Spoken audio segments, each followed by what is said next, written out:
Good morning. I'm Rachel Davis. Welcome to week 3 of Caring for My Body. In week 1, we learned how to expand into our space, into our lives and our world. Week 2, we talked about a pledge, a motivation, a guiding part of life that we might fall into that encourage us to expand, but also to push back, to push back against obstacles in our lives. Each of us has gone through journeys, whatever place we are in our life.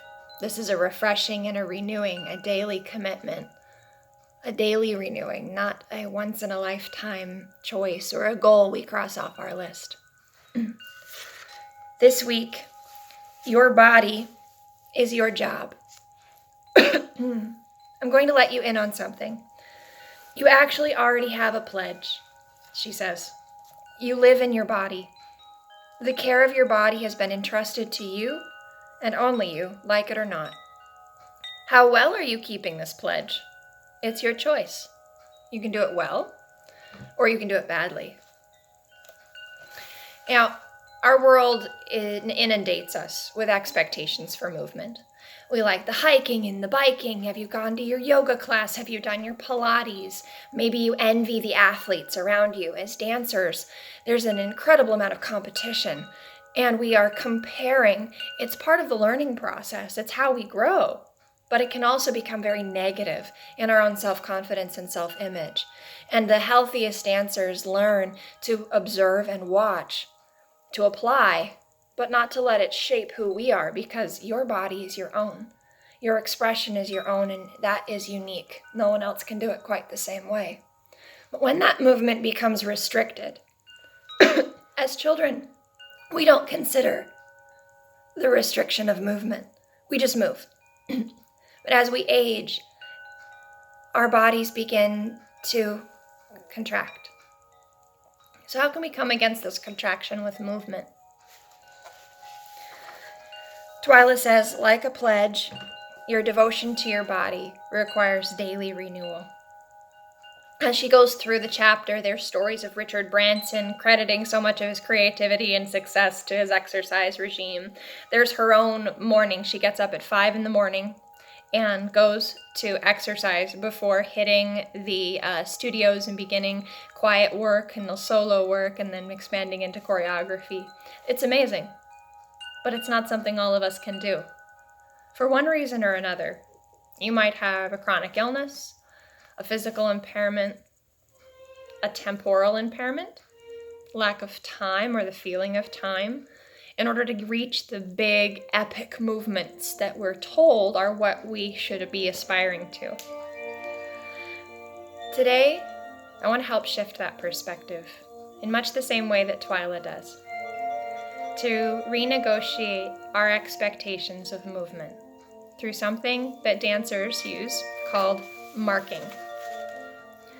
Marking is a slow and small process of going through the movements and steps of choreography in order to learn them better. It's a miniature rehearsal.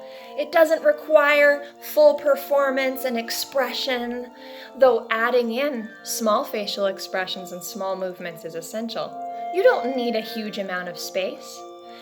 You can do it at work. You can do it at home. You can do it in your car, in a subway.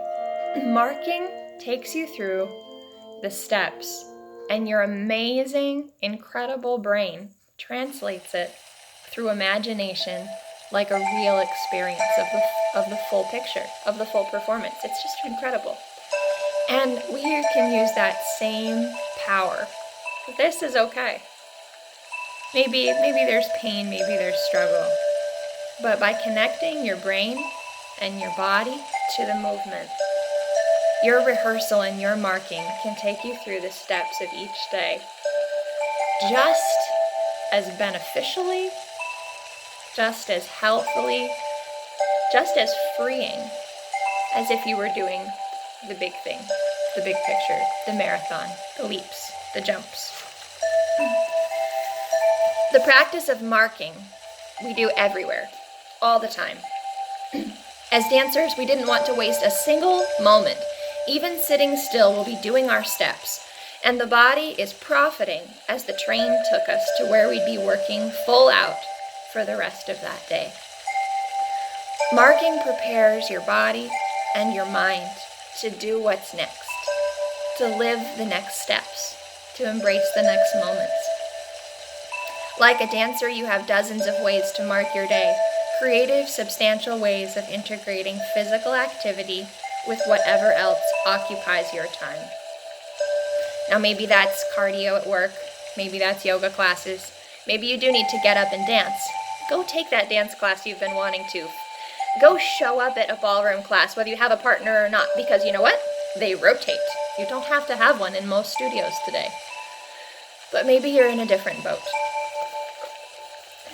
Maybe you are stuck in a chair for another reason.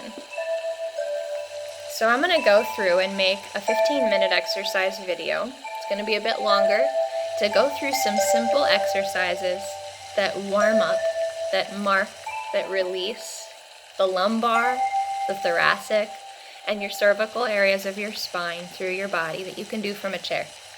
Now you can do at any age, small, gradually expanding as things release and articulate through the spine. Each movement coordinated with your breath to help connect the mind and the body in the movement. It doesn't have to be big. So even if you're big and hoping for big on the inside, you can take your first steps this week. So join me. Check out the next exercise video.